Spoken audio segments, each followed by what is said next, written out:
Hola, mi nombre es Campo Ramírez Juan Carlos y hoy daré legalidad a la tarea número 14, que son sobre los diferentes tipos de amplificadores, sumadores con op-amps o convertidores de tensión a corriente. Mostraré los diagramas con las fórmulas.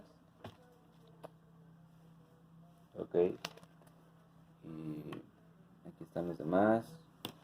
Y por aquí están las otras dos hojas. Bueno, para empezar tenemos el amplificador inversor. El amplificador inversor lo que hace es de que invierte la señal de salida al mismo tiempo que la invierte. Es decir, invertimos la señal de entrada. Por ejemplo, si tenemos una señal de entrada de más o menos 9 volts a 150 Hz, esta señal este amplificador lo que nos va a hacer es voltearla, va a voltear su polaridad.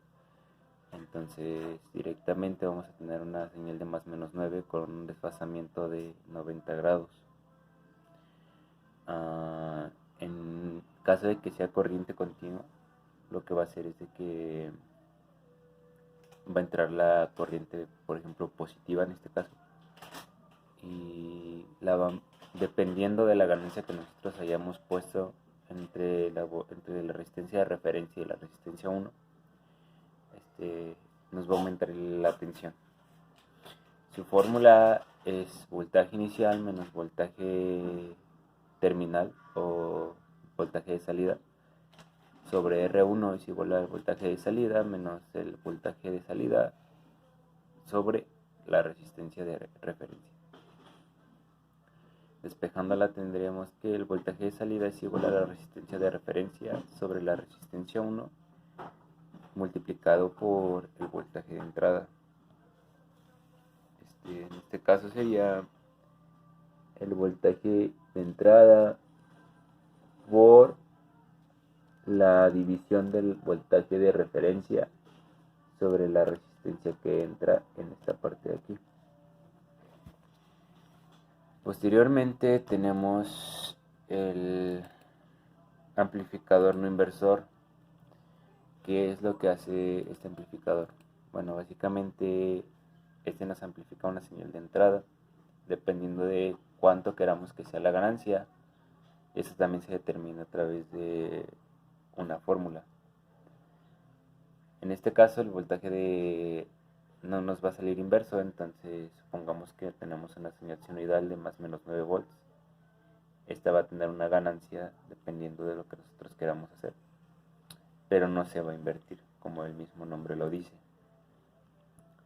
Y su fórmula, que es el voltaje de salida, es igual al voltaje 1 sobre la resistencia 1 es igual al voltaje 1 sobre el voltaje de salida sobre la resistencia de referencia. O ya despejado, tenemos que el voltaje de salida es igual a la resistencia de referencia sobre la resistencia 1 por el voltaje de entrada, como podemos ver aquí en esta pequeña ecuación. Posteriormente tenemos el amplificador sumador. ¿Qué es lo que hace? Básicamente, como su nombre lo indica, nos va a sumar diferentes tipos de tensiones. Esto a través de la entrada negativa del op-amp, dependiendo del op-amp que queramos ocupar. Y el cálculo de las intensidades o de las corrientes es se aplica la ley de corriente de Kirchhoff. Y para calcular las tensiones vamos a usar el voltaje de salida, es igual al voltaje 1 sobre la resistencia 1 y así sucesivamente. Después tenemos el op-amp comparador. El op-amp comparador básicamente solamente va a decir qué voltaje es mayor. Y tenemos que la intensidad de salida es igual al voltaje 1 menos el voltaje 2. Y por último tenemos el integrador.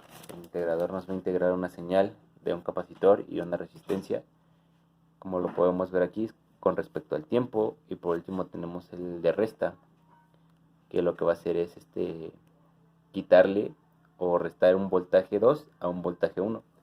Y la fórmula es voltaje de salida es igual a la resistencia de referencia sobre 1 por voltaje 1 menos el voltaje 2.